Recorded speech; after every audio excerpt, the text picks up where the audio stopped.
if you've ever watched a news broadcast and there's like that little bit of a delay before the news broadcaster connects in with the story, that was that moment, but it was a little bit briefer than that. But actually, what I really wanted to talk about is connection and the different levels of connection while I'm here.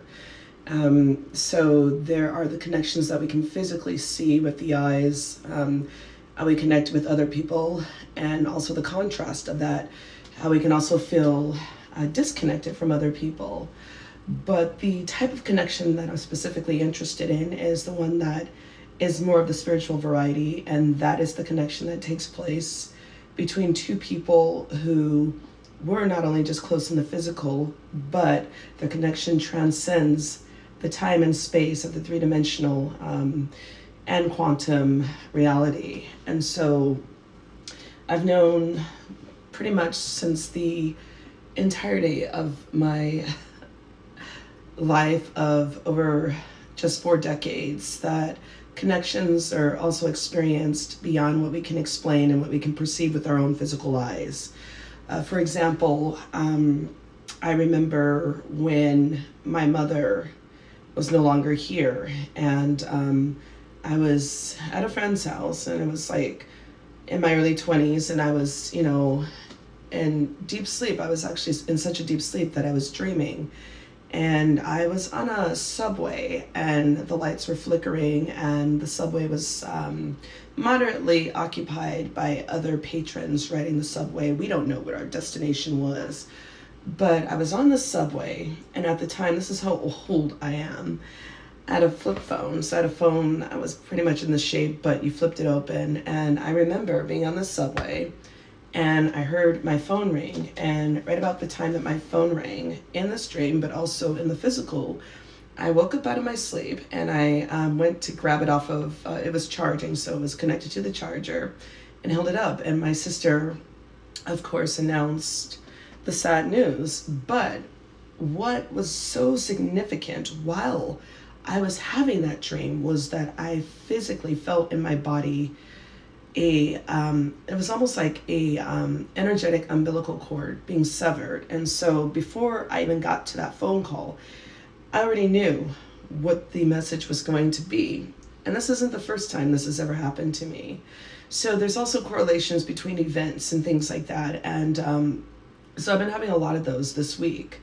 And so you are also connected through people, through spaces and places, and it's beyond our understanding, but God knows all. And so it's like being in tune. And so I am very perceptive to like really being present at times with feeling the wind on my skin, the sun, the temperatures, hearing all the sounds distinctly. And so one of those such instances that occurred was there was an incident that occurred at work, but the night before I was actually I just opened up my YouTube, and a similar story appeared on my YouTube feed to what was about to transpire, or what it already transpired. Probably, actually, I think this actually preceded the actual event. It was like an hour before. So Tuesdays are my Mondays. I go into work, and they announce this incident that occurred that was very much similar, eerily similar, to an event that occurred a year ago that I had seen in my YouTube feed the night before. And at first I thought that I was like losing my mind, because I was like, no way. There is no way. Or did I make this all up? Okay, so here's another one. So today I met up with a friend that I absolutely adore, and I love seeing her whenever she's in town. And we don't get to see each other all that often, but she's doing amazing things in the world of therapy. But there's a place that I used to go to when I was in my 20s. I no longer go to that place. And there was a woman, her name was Judith, and she was a part of this place. And there was a bar next door that I used to drink at when I was in my 20s. And she used to sit at the very front seat closest to the door and drink, like, I think it was scotch, and she'd have like a glass of water. So she gave me this message, like it was like a prophetic message of sorts, that I eventually got to see come to fruition, and it was a very devastating one. So I'd rather not go into that. But I don't know if I was dreaming last night, and this is crazy because all these glimpses are happening the night before. So I see this place, but I see the fire department there, and so it's weird because when I was coming to meet my friend, I was actually expecting there to be like evidence of a fire, but there was no evidence of a fire. And so strangely, my friend asked me, would you mind if we stopped by the Eye of the Cat? And I was like, no, not at all. So I tell her about what had transpired the night before, like where I thought that I was actually like in real life, but apparently it was a dream.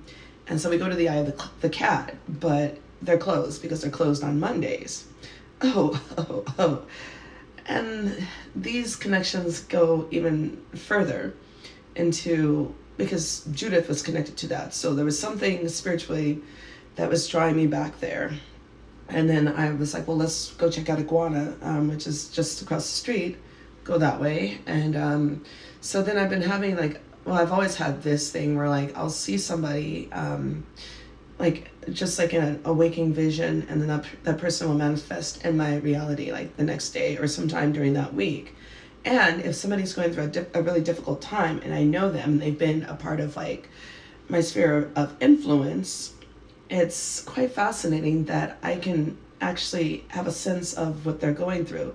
And so a lot of times like I'll have this inclination to reach out to them, and I've been pretty bad about this. Like I usually don't, and sometimes it's like really sad what happens because the person is no more, and I also feel like a disconnect, like I feel like they're not there anymore.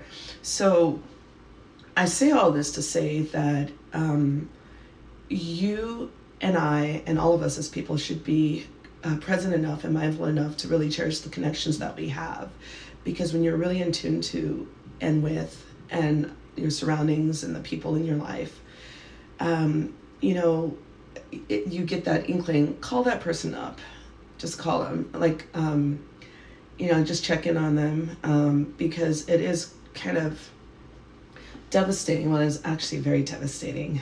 I don't know why I try to add a little bit of optimism into the tragedy of it all, but it's devastating when you find out that that person's no more, and all you have to do is like really just check in on them, because life is really short, and connections are stronger than the lives that we live in the physical. Like all of the temporal things that a lot of us enjoy, they're great and everything, but it's those meaningful relationships and connections that you have with other people, first and foremost, that really set the precedence for a healthy mental state, a healthy body, and a healthy spiritual presence.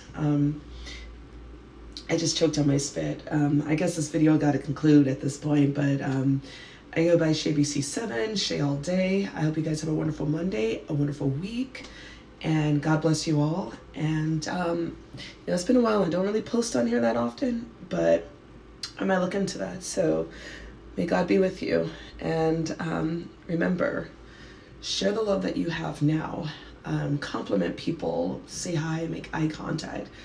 Be situationally aware, be mindful, really take a step away from your devices, make a personal goal to go, I dare say 75% of the day without those devices, and really take the time to be present. And that's it. That's a wrap.